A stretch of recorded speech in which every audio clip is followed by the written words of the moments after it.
দক্ষিণ এশিয়ার আকাশ জুড়ে, যেখানে প্রতিটি দেশ নিজেদের প্রতিরক্ষা শক্তি বাড়াচ্ছে আর আঞ্চলিক আধিপত্যের প্রতিযোগিতায় লিপ্ত, সেখানে এক দেশ নীরবে তার বিমানবাহিনীকে এমন এক শক্তিতে রূপান্তর করেছে যা এত দ্রুত উত্থান ঘটাবে তা অনেকেই কল্পনা করতে পারেনি। সেই দেশটি হলো বাংলাদেশ। ১৯৭১ সালের মুক্তিযুদ্ধের ত্যাগ থেকে জন্ম নেওয়া বাংলাদেশ একসময় ছিল সীমিত সামরিক সম্পদের একটি নবীন রাষ্ট্র। কিন্তু মাত্র ৫ দশকেরও কিছু বেশি সময়ে দৃঢ় সংকল্প, সাহস আর দূরদর্শী পরিকল্পনায় বাংলাদেশ গড়ে তুলেছে এমন এক বিমানবাহিনী যাকে আর উপেক্ষা করা যায় না। ২০২৫ সালে এসে বাংলাদেশ বিমান বাহিনী আধুনিকীকরণ, কৌশল ও উচ্চাকাঙ্ক্ষার প্রতীক হয়ে উঠেছে, এক অজানা আকাশশক্তি যা দক্ষিণ এশিয়াকে কাঁপিয়ে তুলেছে। এই রূপান্তরের গল্প শুরু হয়েছিল ত্যাগ দিয়ে। মুক্তিযুদ্ধ চলাকালীন ১৯৭১ সালে মাত্র কয়েকটি বিমান আর পাকিস্তান বিমানবাহিনী থেকে আসা কিছু পাইলট নিয়ে গড়ে ওঠে বাংলাদেশের প্রথম বিমান ইউনিট।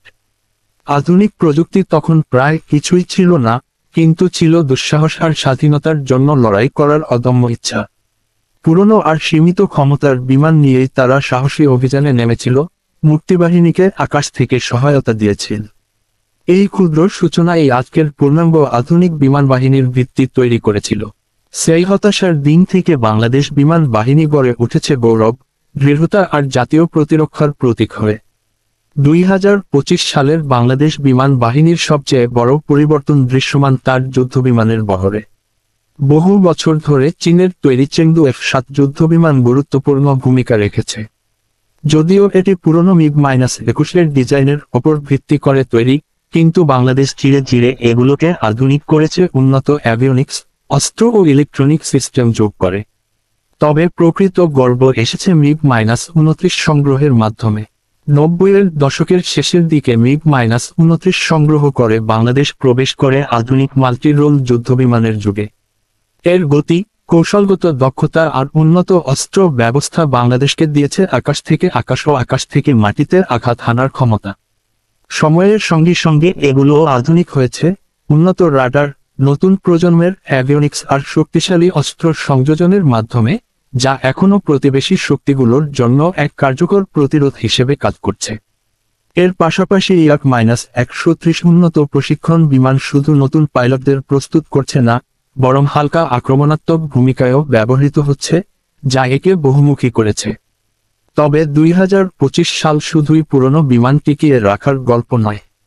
বাংলাদেশ এগিয়ে যাচ্ছে পরবর্তী প্রজন্মের যুদ্ধবিমান সংগ্রহের দিকে, যার পরিকল্পনা এসেছে ফোর্সেস গোল ২০৩০ থেকে।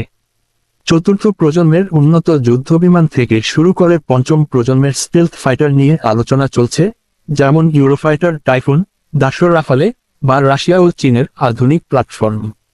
এগুলো বাংলাদেশের আকাশ প্রতিরক্ষাকে দেবে স্টেলথ, ইলেকট্রনিক যুদ্ধের ক্ষমতা, দূরপাল্লার হামলা আর নিখুঁত আঘাত করার সামর্থ্য। যদিও সামরিক সংগ্রহ নির্ভর করে কূটনীতি, বাজেট আর আঞ্চলিক ভারসাম্যের ওপর, তবে আসল বিষয় হলো বাংলাদেশ এখন এমন এক বিমানবাহিনী গড়ে তুলতে চায় যা আকাশ নিয়ন্ত্রণ করবে, আক্রমণ প্রতিহত করবে আর নিজেকে প্রমাণ করবে এক বিশ্বাসযোগ্য আঞ্চলিক শক্তি হিসেবে। লাল সবুজ পতাকা বয়ে চলা স্টেলথ যুদ্ধবিমানের স্বপ্ন ইতিমধ্যেই প্রতিবেশী দেশগুলোকে ভাবনায় ফেলেছে। যুদ্ধবিমান একাই যথেষ্ট নয়, আধুনিক যুদ্ধের জন্য প্রয়োজন সমন্বিত প্রতিরক্ষা ব্যবস্থা। বাংলাদেশ সেটাই তৈরি করছে। ২০২৫ সালের মধ্যে বাংলাদেশ বিমান প্রতিরক্ষা শক্তি গড়ে তুলেছে উন্নত সারফেস টু এয়ার মিসাইল ব্যবস্থার মাধ্যমে। একসময় যেখানে স্বল্প পাল্লার মিসাইলই ভরসা ছিল, এখন সেখানে রয়েছে বহুস্তরীয় প্রতিরক্ষা নেটওয়ার্ক। হাত চালিত মিসাইল থেকে শুরু করে মাঝারি পাল্লার সিস্টেম আর বড় শহর ও ঘাঁটি রক্ষার জন্য শক্তিশালী ব্যবস্থা, সব মিলিয়ে আজ বাংলাদেশ আকাশপথের শত্রু প্রবেশ ঠেকাতে অনেক বেশি সক্ষম। এগুলো যুক্ত হয়েছে উন্নত কমান্ড অ্যান্ড কন্ট্রোল সিস্টেমের সঙ্গে, যা প্রতিরক্ষাকে দ্রুত ও কার্যকর করেছে। অবশ্য মিসাইল ব্যবস্থার কার্যকারিতা নির্ভর করে চোখ এর ওপর, আর সেই চোখ হল রাডার প্রযুক্তি। বাংলাদেশ এই খাতে ব্যাপক বিনিয়োগ করেছে। এখন আধুনিক ৩D রাডার, মোবাইল নজরদারি ইউনিট আর দীর্ঘপাল্লার ডিটেকশন সিস্টেম পুরো দেশ জুড়ে বিস্তৃত। এগুলো একসাথে একাধিক লক্ষ্যবস্তু শনাক্ত করতে পারে, এমনকি স্টেলথ প্রযুক্তিসম্পন্ন বিমানও এদের চোখ এড়িয়ে যেতে পারে না। এই নজরদারি জাল সরাসরি যুক্ত ইন্টারসেপ্টর বিমান ও মিসাইল সিস্টেমের সঙ্গে, ফলে প্রতিরক্ষা ব্যবস্থা হয়েছে অনেক বেশি নির্ভরযোগ্য।